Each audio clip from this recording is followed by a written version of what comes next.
My key wouldn't turn. It was just past midnight and my scrub still reeked of antiseptic and blood.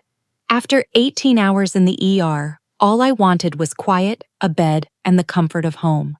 But when the lock jammed against me, I felt it. Something had changed.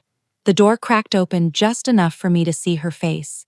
My stepmother's sharp smile, lips painted like she enjoyed every ounce of cruelty. "You want in?" she sneered. "Pay us 26 grand. Your sister needs a vacation."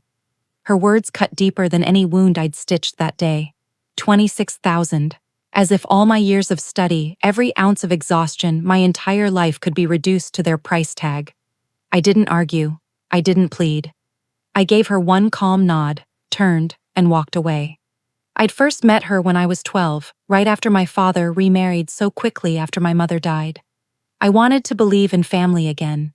I wanted to believe she cared. At first, she acted the part. Birthday cakes, new backpacks, a smile that almost passed for love. But underneath it all was calculation. Her daughter, my stepsister, was the diamond.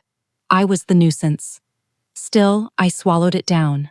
I worked, studied, saved lives, and every paycheck, every sacrifice, I funneled back into that house. Groceries, utilities, the mortgage, my name was on every bill. My hands kept the lights burning while theirs stayed smooth and clean. Respect? Gratitude? None. Only demands, always more. The betrayal didn't come out of nowhere. It built up slowly, piece by piece. The lost envelopes where my mail never showed. The family trips I was never invited to. The way my room turned into storage whenever I worked double shifts. But that night at the locked door, it was different. It wasn't neglect anymore. It was eviction. A loud declaration that I was nothing more than their bank account, and they could cut me off whenever they pleased. And that's when my patience hardened into resolve. I didn't shout. I didn't beg. I started planning.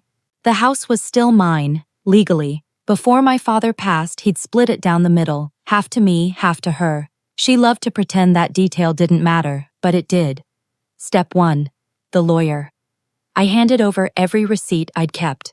Utilities, maintenance, taxes. Years of proof that I carried the weight.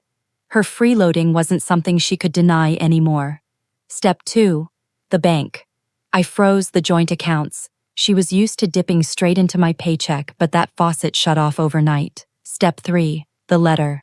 I drafted it carefully, precise and cold, like a diagnosis she couldn't escape. Inside, notice of partition, my petition to force the sale of the house, evidence of her draining funds, a clear ultimatum, buy me out or lose it all. I signed it with steady hands, slipped it into an envelope, and left it at the front door.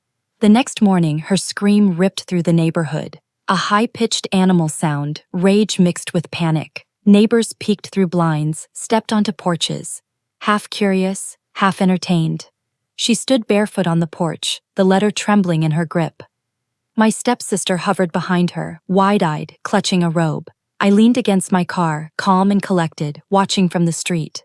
She spotted me and shrieked, "You can't do this! This is our home!" "No," I said evenly. "It's mine too. And I'm done paying for your vacations." Court was inevitable. She twisted the story, tried painting herself as the victim, but paper doesn't lie.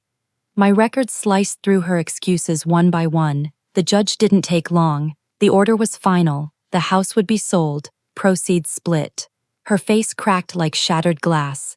My stepsister broke down in sobs. Their little kingdom was gone, and they knew it.